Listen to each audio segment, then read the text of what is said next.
Then, after some time, Ajahn Chah started to, think about life and what he wanted to do in his life, and realized what he really wanted to do was to become a monk, not just the customary short period of 3 months, which most young Thai men would take on as a way of showing their gratitude to their parents for the way they've been brought up. The idea of becoming a monk and then sharing the merit with parents is a very strong part of Thai culture for so long, as you know.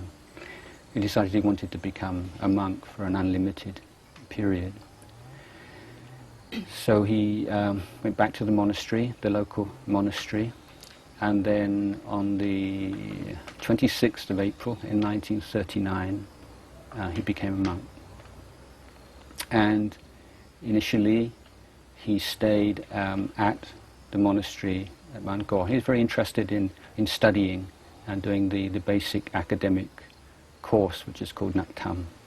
So the first year or so he was studying the Naktam tree, and then he wanted to carry on further, and there wasn't really anyone who could teach him at his local monastery. So after a couple of years he went to another monastery about 40 or 50 kilometers to the east in Pibun, Wat Sun Sawan, and spent the Pansa, the rains retreat there, studying. That was like 1940, was it 1941? So there was a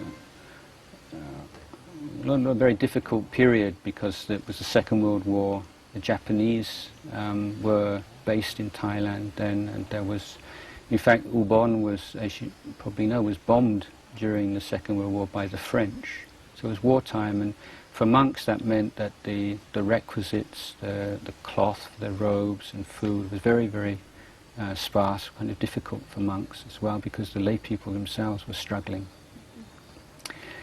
And from there he, still looking for teachers and people who could help him in his academic studies, he went up to Kuang Nai, which is north of Ubon, and found a very good monastic school there and a good teacher, and spent some time there. By this time he was becoming more and more determined that he was going to spend his whole life as a monk. And he sees his friends who would spend some time and then disrobe. You see, sometimes they'd be all prepared to disrobe, and they'd put their trousers on and so on and try them out in the monastery, and sort of all ready to go. And he'd think how stupid they were to give up the monk's life. But he said, I didn't dare say anything because I couldn't really be sure that just how strong my own resolution was. Then something happened which really had a big effect on him, and that was the illness and death of his father. And that took place at the end of 1943.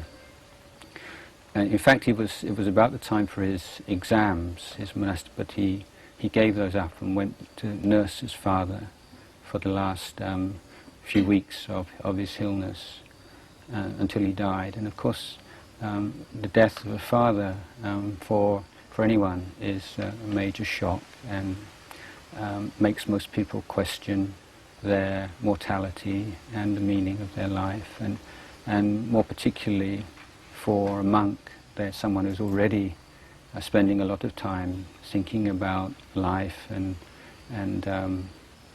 trying to develop good qualities in themselves. And this was when he really started to meditate. Now, I think for many people in the West, they just think being a monk means that you're a full-time meditator. But of course, many monks don't meditate, and certainly in the village monasteries, it was not a usual thing to do, or something that was necessarily part of their lifestyle, except for maybe just a short period in the morning and the evening. But this was when he became really interested in in meditating and really living the life of a monk more fully than he'd been doing before. And he started to meditate and he found it very difficult. So there's something to remember. Even someone like Ajahn Chah started off and it was not easy. And he said a lot of it was food. He was really into food, and he'd be meditating, then he'd have visions of all these delicious foods, and sometimes he said it was like he could just feel all the saliva in his mouth, and so that was one of his major problems.